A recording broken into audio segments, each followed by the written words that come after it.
sir, ato ni mo paong na siya. Maori pang siya na. Paong siya. Ato siya angat. Anggat siya. Oh, so mo ni karon atong itaod nga kuan kol bladder. Kasi brand ani. So kuan ka ng horizontal nga bladder tank. So mo na yung brand siguro. So term. So na siya loadaan nga kuan PSI. So na siya kuan, na siya 2 bar. So mag-convert siya sa PSI.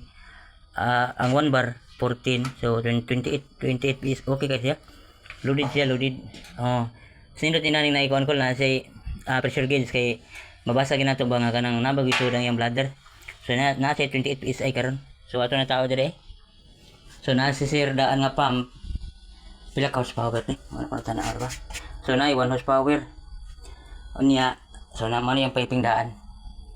So atong buhaton gikan sa kuan mo suction ta yan. Mo man yung discharge. Ari ta malabay dani. So mabutan na tag kick valve para di magkuha sa diri breaker. So dol ra kay kuhaan. So tanaw na tong tapping sa kuan daan nga kuan. So daan na tap mo na yung kuan sa tapping. Sa check na to ang tangke kay kasi yang kuan.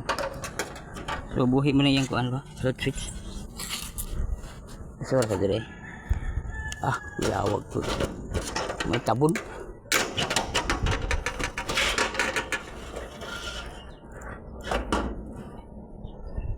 So listen na to yung kon. Sus mode mabuadaan ko palagi. Safe lagi pagtaod danawa. So mo naging mga client nga dali ra morot yung tubig. Tungod kay pagtaod sa kuan ay katunga ray kira wel dituha. Nagtao de, katunga ang tangki. Sus. Sayang sa imo 1,200 liters niya tagaan na kagatunga sa nag-install. Sayang kayong espasyo sa kuan tangke.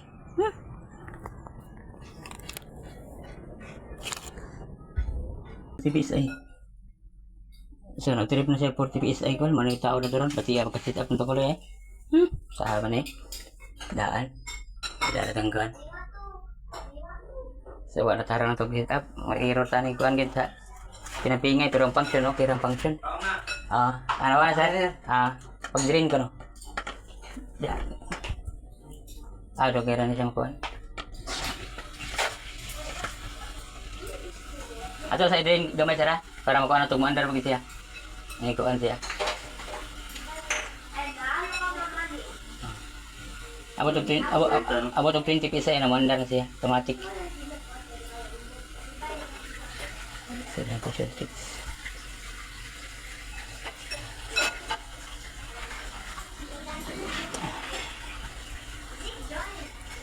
Para makita po na ito og naba sa mga baba.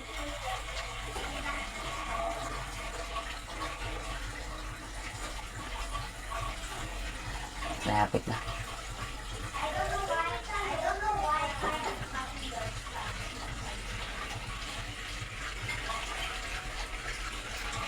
Di ba kaya sa gripo, no? Di ba kaya sa gripo?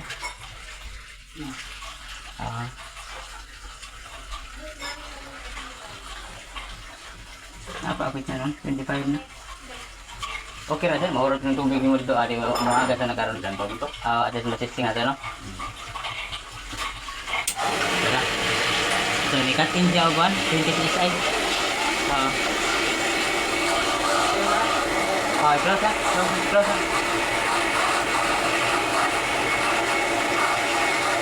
Pero kasi nga sir, ano na mo, paong na siya. Maori pang siya na.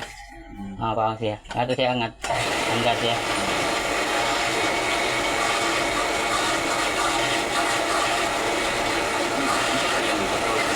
Ha?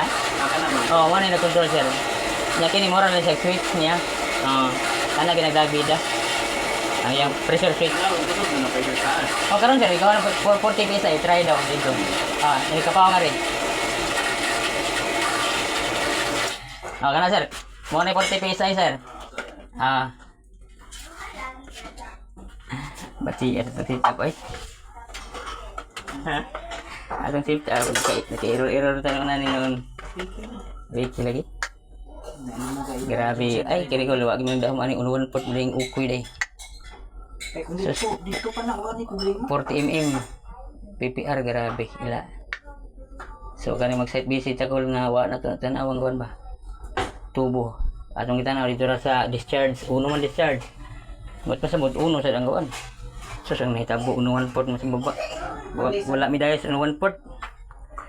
Kagay eh. So need may uno 1/4 para sa gate bulb. Hi. Pero at least okay na ko liya function. Buhi na si pump, buhi na si kuan. So float switch. Ay ko ganun. So kini di siya ko ganiha, kuan na siya ni ungot ato na siyang gripper.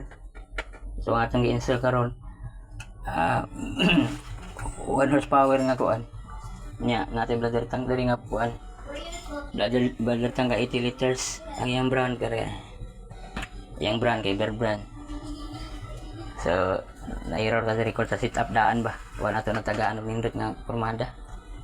Tapi kita wala tayo kurintang dice. Ang ato walang uno. So nasa maintenance pre-call. Siyempre onion. So onion sa so ang atong discharge na adiri. Ti pump karon wala siya gibugatan sa pressure na adiri. Anya git bag lagi. Kuan. Kosong sir. Okay ra.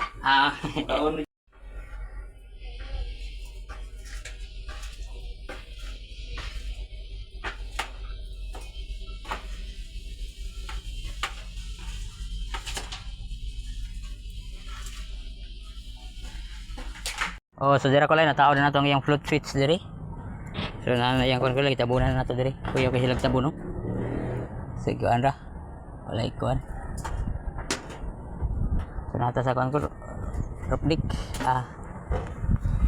Pero salamat sa paganinaw ko la. Oh, kung ganahan mo patrabaho awat sa plumbing diha. Tumo na akong number call. Oh. Maraming salamat, bye bye.